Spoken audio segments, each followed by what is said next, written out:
दिया है। केंद्रीय स्वास्थ्य मंत्रालय ने 156 fix dose combination FDC drugs को बैन कर दिया है। इसमें antibiotics, anti allergics, pain killers, multivitamins शामिल हैं, जिन्हें फीवर, कोल्ड या दर्द के वक्त हम में से ज्यादातर लोग अक्सर इस्तेमाल करते हैं। सरकार ने यह फैसला इन दवाओं के स्वास्थ्य के लिए खतरनाक होने की वजह से लिया है। एफडीसी उन दवाओं को कहते हैं जिन्हें 2 या 2 से ज्यादा दवाओं को फिक्स्ड रेशियो में मिलाकर तैयार किया जाता है। इस समय बड़े स्तर पर ऐसी दवाओं का इस्तेमाल किया जा रहा है। इन्हें कॉकटेल ड्रग्स भी कहा जाता है।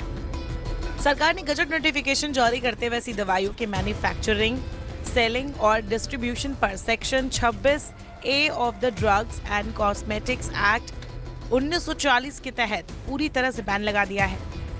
इनमें एंटीबायोटिक्स, एलर्जी की दवा, पेन किलर्स, मल्टीविटामिन्स और बुखार और हाई ब्लड प्रेशर के लिए दी जाने वाली दवाएं शामिल है। ये फैसला drug technical advisory board DTAB और केंद्र सरकार द्वारा गठित एक विशेषज्ञ समिति की सिफारिशों के बाद लिया गया है। कुछ खास दवाओं के एफडीसी लिस्ट में शामिल किया गया है। इनमें मेफेनेमिक एसिड और पैरासिटामोल इंजेक्शन का कॉम्बिनेशन शामिल है। इसका इस्तेमाल दर्द और सूजन को कम करने के लिए किया जाता है। इसके अलावा ओमेप्राजोल, मैग्नीशियम और डाइसाइक्लोमाइन HCl का कॉम्बिनेशन भी शामिल है। इस कॉम्बिनेशन का उपयोग पेट दर्द के इलाज के लिए किया जाता है। DTAB ने इन दवाओं के दावों को सही नहीं पाया। उनका मानना है कि इनसे मरीजों को फायदा कम और नुकसान ज्यादा है। इसलिए जनहित में इन दवाओं के उत्पादन, बिक्री और वितरण पर रोक लगा दी गई है। अब चलिए जानते हैं लिस्ट में और कौन से दूसरे कॉम्बिनेशन वाली दवाइयों को शामिल किया गया है।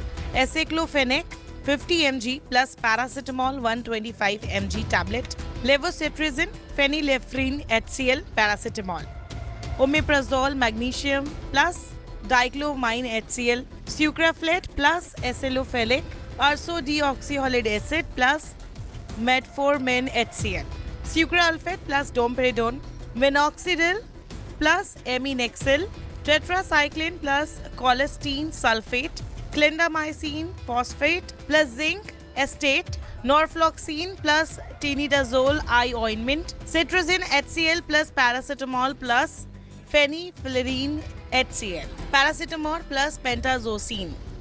इसके अलावा और भी कई ड्रग्स के नाम और दवाइयों के नाम इस लिस्ट में शामिल है। इनमें से काफी सारी दवाइयां बड़ी फार्मा कंपनियों की बनाई गई फेमस पेन किलर दवाओं में से एक है।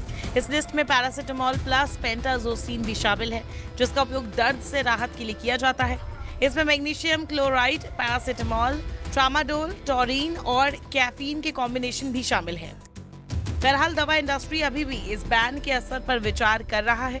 इस लिस्ट में कुछ ऐसी दवाई भी शामिल है जिन्हें कई दवा बनाने वाली कंपनियों ने पहले ही बंद कर दिया था। उदाहरण के लिए एंटीबायोटिक एजिथ्रोमाइसिन का एडिपेलिन के साथ कॉम्बिनेशन, जिसका उपयोग मुहासे के इलाज के लिए किया जाता है। हालांकि दवा निर्माताओं ने अभी तक बैन के फाइनेंशियल प्रभाव की घोषणा नहीं की है, लेकिन सिप्ला, टोरेंट, सन फार्मा, IPCA लैब्स और ल्यूपिन जैसी फेमस फार्मा कंपनियों के कुछ प्रोडक्ट्स इस बैन से प्रभावित हुए हैं।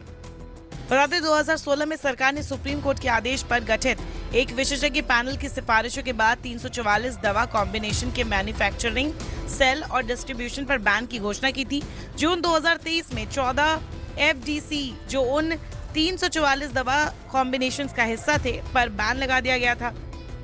अब सूत्रों ने कहा है कि हाल ही में बैन किए गए कई एफडीसी भी उन 344 दवा कॉम्बिनेशंस में से एक थे। इस मामले पर आए फैसले को पहले दवा कंपनियों ने अदालत में चुनौती भी दी थी। हालांकि अब देखना होगा कि दवा कंपनियों का नए फैसले पर जो सरकार ने लिया है 156 दवाओं को बैन किया है, उस पर उनका क्या रिएक्शन सामने आता है।